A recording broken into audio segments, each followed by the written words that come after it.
The Bermuda Triangle has a history of being one of the most mysterious places in the world.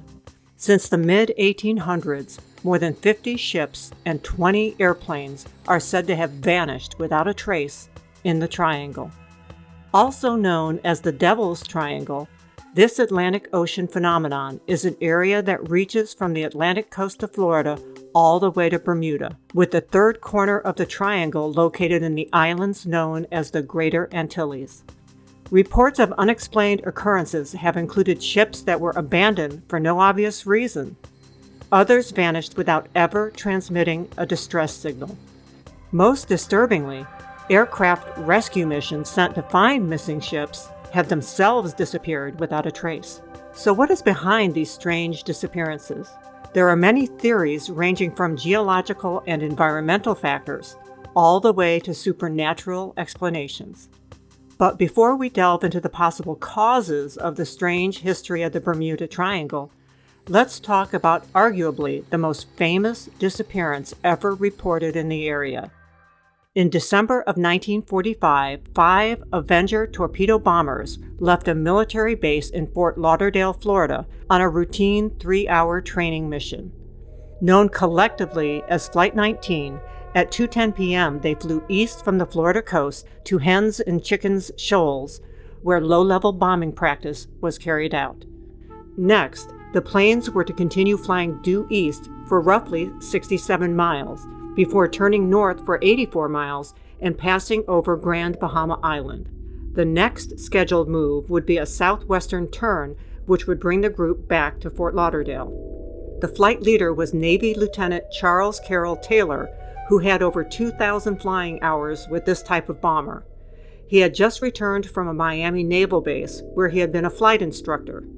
Taylor also completed a combat tour in the Pacific Theater as a torpedo bomber pilot on the aircraft carrier USS Hancock. The trainee pilots had each flown 300 hours in total and 60 flight hours in the Avenger bomber. So in total, Flight 19 had 14 naval aviators in the training mission. The team was using dead reckoning navigation for the flight, which involved using things such as visual landmarks and elapsed time to plot a course. Each plane was fully fueled, but during pre-flight checks, it was discovered that they were all missing clocks, which are critical for dead reckoning navigation. The missing clocks were not a cause for concern since it was assumed that each man had his own watch. After the bombing practice was completed at Hens and Chickens Shoal, the team continued on as planned. But then one of the crew members asked one of the trainees for his compass reading. The reply came back, "I don't know where we are. We must have gotten lost after that last turn." Then Lieutenant Taylor came on and said, "Both of my compasses are out." And he continued, "I am trying to find Fort Lauderdale, Florida. I'm over land, but it's broken. I'm sure I'm in the Keys, but I don't know how far down, and I don't know how to get back to Fort Lauderdale." So based on Taylor's visuals, he believed he was at the southern tip of the state, over the Florida Keys, and not north of the Grand Bahama Island as expected. Lieutenant Taylor advised his flight team, "Change course to 90 degrees due east for 10 minutes. About the same time, someone in the flight said, "Damn it, if we could just fly west we would get home. Head west, damn it." This difference in opinion later led to questions about why the students didn't break off and head west on their own. We can only guess that military discipline prevented them from disobeying their commanding officer. The weather began to deteriorate, and radio contact became intermittent. It was believed that the 5 airplanes by this point were more than 200 miles out to sea east of Florida. Taylor radioed, "We'll fly 270 degrees west until landfall or running out of gas," and requested a weather check at 5:24. By 5:50, several land-based radio stations had triangulated Flight 19's position as being north of the Bahamas and well off the coast of Central Florida. At 6:04, Taylor radioed to his flight, "Holding 270 west. We didn't fly far enough east. We may as well just turn around and fly east again." By that time, the weather was even worse and the sun had set. Around 7 p.m., Taylor's last message was received. He was heard saying, "All planes close up tight. We'll have to ditch unless landfall. When the first plane drops below 10 gallons, we all go down together." As it became obvious the flight was lost, air bases, aircraft, and merchant ships were alerted. After dark, 2 Martin PBM Mariner flying boats, originally scheduled for their own training flights, were diverted to search for Flight 19. One of the search planes dropped off of radio contact, and at 9:15 p.m., a tanker in the area, the SS Gaines Mills, reported seeing flames from an explosion. It turned out to be the missing plane. 13 crew members were killed in the explosion. At first light the next day, the Navy sent more than 300 boats and aircraft to look for Flight 19 and the missing Mariner rescue plane. The search party spent 5 days scouring more than 300,000 square miles of land and sea. They just vanished, Navy Lieutenant David White later recalled. We had hundreds of planes out looking, and we searched over land and water for days, and nobody ever found the bodies or any debris. A Navy Board of Investigation was also left scratching its head. While it argued that Taylor might have confused the Bahamas for the Florida Keys after his compass malfunctioned, it could find no clear explanation for why Flight 19 had become so disoriented. The board finally concluded that Flight 19 was lost due to causes or reasons unknown. Records showed that training accidents between 1942 and 1945 accounted for the loss of 95 aviation personnel from the Naval Air Base in Fort Lauderdale. Since that time, there were numerous cases where people believed that they found wreckage from Flight 19, but the debris never matched the specifications of the Avenger bombers. So what happened? How did an experienced combat flight officer and instructor become so hopelessly lost? And why has no wreckage from any of the 5 bombers in Flight 19 ever been found? Here are some theories about why Flight 19 and so many other ships and planes vanished in the Bermuda Triangle.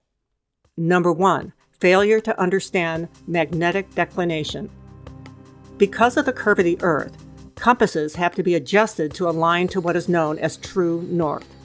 But there are places, such as the location of the Bermuda Triangle, where there is no need to compensate for the curve of the Earth, and compasses will correctly align to true north without adjustment.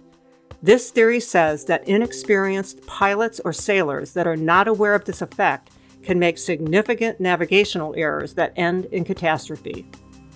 Number 2, smashed by rogue waves. This theory relates to why none of the wreckage is found from the missing planes and ships lost in the triangle.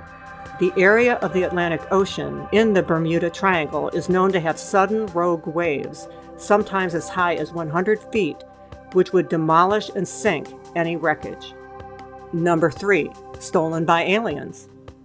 There are those that insist that aliens use the Bermuda Triangle as a portal to enter Earth. When they come through the portal, the aliens gather people and technology to take back to their planet. According to the proponents of this theory, the aliens want to further their knowledge of the human species and to assess our technological advances. Number 4, methane explosions. Researchers at the Arctic University of Norway discovered huge underwater craters off the coast of Norway, which they theorize were caused by enormous blowouts of methane gas. Some experts say that similar methane explosions in the North Atlantic could explain the sudden loss of ships in and near the Bermuda Triangle. Number 5, wormholes. Is the Bermuda Triangle a doorway to another space and time? A pilot by the name of Bruce Gernon says it is. I didn't believe in time travel or teleportation until it happened to me, Gernon says. The pilot said that a fog surrounded my craft and I leapt ahead 100 miles. Gernon documented what happened during his flight in a 2017 book about his experience. Number 6, waterspouts. Waterspouts are spinning columns of moist air that form over warm water. Like a tornado in the ocean, waterspouts can reach wind speeds of up to 125 miles per hour. And because the Atlantic Ocean off the coast of Florida is one of the most active areas in the world for waterspouts, some have theorized that they could be responsible for at least some of the Bermuda Triangle disasters. Number 7, swallowed by an oceanic vortex. Charles Berlitz, whose paranormal theories in the 1970s agreed with some earlier speculation that the mysterious island of Atlantis was in the Atlantic Ocean. But Berlitz said it was located within the Bermuda Triangle. He also claimed that Atlantis was sunk by an alleged oceanic vortex that is located inside the triangle. There are those today that believe that other disappearances in the Bermuda Triangle are linked to the same oceanic vortex. So what is the truth about the Bermuda or Devil's Triangle? Is it really just poor navigational skills, bad weather, or bad luck that resulted in all of the missing ships and airplanes? Or is there something deeper and more sinister happening that cannot be explained? For now, the fate of all those lost in the Bermuda Triangle is still a mystery.